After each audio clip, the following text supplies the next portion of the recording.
ಇವತ್ತು ನನಗೆ ಸ್ವಲ್ಪ ಹುಣಸೆಕೋಡು ಸಿಕ್ಕಿತ್ತು. ಸೊ ನಿನ್ನೆ ರಾತ್ರಿ ನಾನು ಅದನ್ನು ಚೆಂದ ಮಾಡಿ ತೊಳೆದಿಟ್ಟು, ಹಸಿಮೆಣಸಿನ್ಕಾಯಿ ಕೂಡ ಅಷ್ಟೇ ಚೆಂದ ಮಾಡಿ ತೊಳೆದಿಟ್ಟು ಆರಲಿಕ್ಕೆ ಬಿಟ್ಟಿದ್ದೆ. ಹುಣಸೆಕಾಯಿಯನ್ನು ಚೆಂದ ಮಾಡಿ ನಾರು ತೆಗೆದು ಕಟ್ ಮಾಡಿ ಇಟ್ಕೋಬೇಕು, ಸಣ್ಣ ತುಂಡು ಮಾಡಿ ಇಟ್ಕೊಳ್ಬೇಕು. ಒಂದು ಸ್ವಲ್ಪ ಕೂಡ ನೀರಪಸ ಇರಬಾರ್ದು. ನೀವು ನೋಡ್ಬೋದು ನಾನು ಚೆಂದ ಮಾಡಿ ಆರಲಿಕ್ಕೆ ಇಟ್ಟ ಹುಣಸೆಕೋಡನ್ನು ಇವತ್ತು ಬೆಳಗ್ಗೆ ಚೆಂದ ಮಾಡಿ ನಾರು ತೆಗೆದು ಸಣ್ಣ ಸಣ್ಣ ತುಂಡು ಮಾಡಿ ಇಟ್ಕೊಳ್ತಾ ಇದ್ದೇನೆ. ಇದರಲ್ಲಿ ಕುಟಾಣಿ ಸಹಾಯದಿಂದ ಚೆಂದ ಮಾಡಿ ನಾನು ಸ್ವಲ್ಪ ಹುಡಿ ಮಾಡಿಕೊಳ್ಬೇಕು.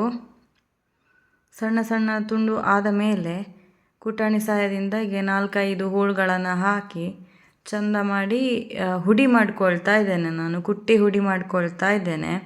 ದೊಡ್ಡ ದೊಡ್ಡ ಬೀಜ ಸಿಕ್ಕಿದರೆ ಇದನ್ನು ನೀವು ತೆಗಿಬೋದು. ಬೀಜ ಇದ್ದರೂ ಪ್ರಾಬ್ಲಮ್ ಆಗಲ್ಲ. ಬಟ್ ದೊಡ್ಡ ದೊಡ್ಡ ಬೀಜ ನಿಮಗೆ ಸಿಕ್ಕಿದರೆ ಎತ್ತಿ ಬೇರೆ ಇಟ್ಕೊಳ್ಳಿ. ನುಣ್ಣಗೆ ರುಬ್ಬಬೇಕು ಅಂತ ಇಲ್ಲ, ನುಣ್ಣಗೆ ಜಜ್ಜಿ ಹುಡಿ ಮಾಡಬೇಕು ಅಂತ ಇಲ್ಲ. ಎಷ್ಟಾಗುತ್ತೋ ಅಷ್ಟು ನುಣ್ಣಗೆ ಮಾಡ್ಕೊಳ್ಳಿ. ತುಂಬ ನೈಸಾಗಿ ರುಬ್ಬಿದಾಗೆ ಇರಬೇಕು ಅಂತ ಇಲ್ಲ, ಹಾಗೆ ಆದರೂ ಚೆಂದ ಆಗಲ್ಲ. ಆ ರೀತಿ ಎಲ್ಲವನ್ನು ಮಾಡಿಟ್ಟ ಮೇಲೆ ಅದಕ್ಕೆ ನೋಡ್ಬೋದು ನೀವು, ಇಷ್ಟು ಸಣ್ಣ ಗ್ಲಾಸಲ್ಲಿ 3/4 ಗ್ಲಾಸ್ನಷ್ಟು ಅರಿಶಿನ ಹಾಕ್ಕೊಂಡಿದ್ದೇನೆ. ಹಾಗೆ ನೀರಪಸೆ ಆರಲಿಕ್ಕೆ ಇಟ್ಟಂತಹ ಹಸಿಮೆಣಸನ್ನು ಚೆಂದ ಮಾಡಿ ಪೇಸ್ಟ್ ಮಾಡ್ಕೊಂಡಿದ್ದೇನೆ. ಮಿಕ್ಸಿ ಜಾರಲ್ಲಿ ಹಾಕ್ಕೊಂಡು ಪೇಸ್ಟ್ ಮಾಡಿ ಇಟ್ಕೊಳ್ತೇನೆ. ಹಾಗೆ ಸ್ವಲ್ಪ ಇದು 1/4 ಗ್ಲಾಸ್ನಷ್ಟು ಉಪ್ಪು ಹಾಕಿದ್ದೇನೆ. ಬಟ್ ಇನ್ನೂ ಸ್ವಲ್ಪ ಹಾಕ್ಕೊಂಡಿದ್ದೇನೆ. ಸ್ವಲ್ಪ ಉಪ್ಪು ಹೆಚ್ಚವೇ ಇದ್ದರೆ ತೊಂದರೆ ಇಲ್ಲ, ಕೆಡುವುದಿಲ್ಲ, ಅಂದರೆ ಹಾಳಾಗಲ್ಲ.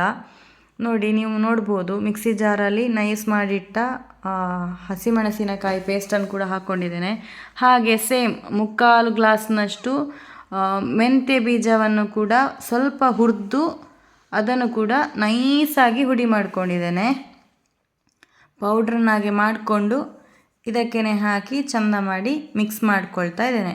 ಹುಣಸೆಕಾಯಿ ತೊಕ್ಕು ರೆಡಿ. ಅದನ್ನು ನಾನು ಗಾಜಿನ ಬಾಟಲಲ್ಲಿ ಹಾಕಿ ಇಟ್ಕೊಂಡಿದ್ದೇನೆ. ಬೇಕಾದಾಗ ಯೂಸ್ ಮಾಡ್ಕೊಳ್ಬೋದು.